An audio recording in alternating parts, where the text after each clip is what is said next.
Praise the Lord. ஆண்டவர் இரட்சகருமாக இயேசு கிறிஸ்துவின் நாமத்திலே உங்களை வாழ்த்துகிறேன். சந்தோஷமா இருக்கிறீங்களா? சுகமா இருக்கிறீங்களா? கர்த்தர் உங்களை ஆச்சரியமாக நடத்துகிறாரா?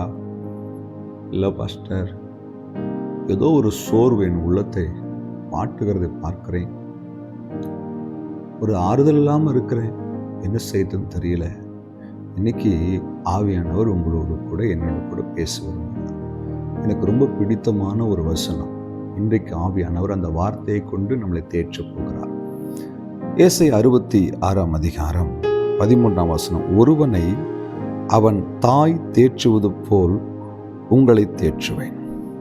ஆண்டவர் சொல்றாரு, ஒரு தாய் உங்களை தேற்றுவது போல உங்களை தேற்றுவேன். உலகத்தில் எத்தனை உறவுகள் இருந்தாலும் தாயின் உறவுக்கு ஈடாகாது. அநேகர் சொல்லுவாங்க, எங்கள் அம்மா இருந்தால் என்னை எப்படி கவனிச்சுப்பாங்க தெரியுமா? எனக்கு ஒன்றுனா எங்கள் அம்மா துடிச்சு போயிடுவாங்க. இந்த உலகத்தில் எத்தனை உறவுகள் இருந்தாலும் பிள்ளைகளுக்காக துடிக்கக்கூடிய ஒரே உறவு தாய் உறவு.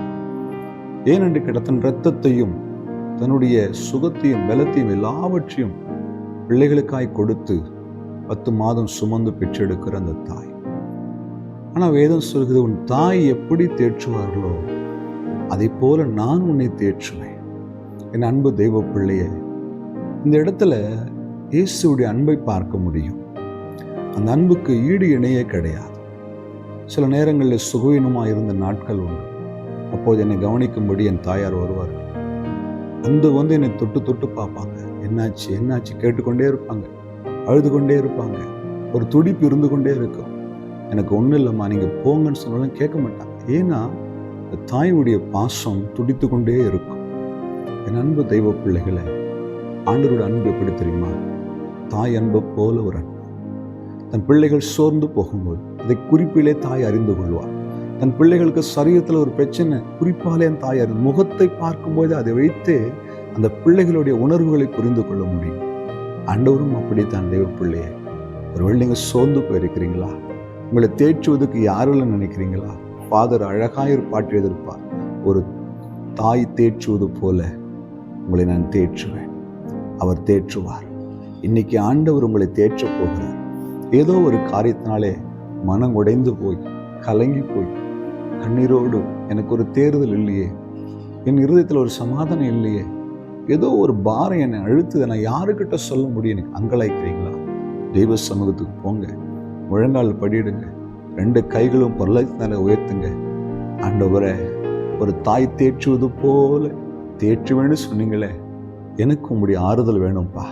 உடைய மார்பிலை சாய்ந்து கொள்ள ஆசைப்படுகிறேன். உடைய கைகள் என்னை தொட வேண்டும் என்று விரும்புகிறேன் என்று சொல்லி நீங்கள் ஜெபிப்பீர்களானா நான் விசுவாசிக்கிறேன், இன்றைக்கு நீங்கள் தேற்றப்படுவீர்கள். என்னுடைய வாழ்க்கையில் உடைந்து போகிற நிலைமைகள் ஏராளம் ஏராளம். நாங்கள் சிரித்த நாட்களை விட அழுத நாட்கள் அதிகம். யாருக்கு தெரியும் எங்களுடைய உள்ளத்தில் இருக்கிற வேதனைகள்? வெளிப்புறமாய் ஒரு வாழ்க்கை, ஆனால் உள்ளுக்குள்ளே உடைந்து போன நிலைமை. ஆனால் அப்போதெல்லாம் என் ஜெபறையிலே கதவை சாத்தி கொண்டு முழங்கால் படியிட்டு கதறி கதறி தேவ சமூகத்தில் கண்ணீர் வடிப்பேன். ஆனால் அந்த ஜெபத்தை முடிக்கும் பொழுது ஒரு தெய்வீக சமாதானம், ஒரு தாயுடைய அரவணைப்பு, ஒரு தாயுடைய தேற்றுதலை பல முறை உணர்ந்திருக்கிறேன். ஒருவேளை அப்படி ஒரு அனுபவம் இல்லை என்றால் இன்றைக்கு இந்த ஊழியத்தை நிச்சயமாய் செய்ய முடியாது என்று என்னால் தைரியமாய் சொல்ல முடியும். எதிர்ப்புகள் வரும், தோல்விகள் வரும், நம்பின மனிதர்கள் எதிராக எழும்பி நிற்பார்கள், உறவுகள் எதிராக எழும்புவார்கள், சூழ்நிலைகள் மாறும், வியாதி படுக்கை, ரிப்போர்ட்டை நினைச்சு கலக்கம், எந்த நிலையாக இருந்தாலும் சரி, கர்த்தருடைய ஆறுதல், அந்த தேற்றுதல் ஒரு தாயை காட்டிலும் மேலா எங்களை தேற்றி இருக்கதை உணர்ந்திருக்கிறேன்.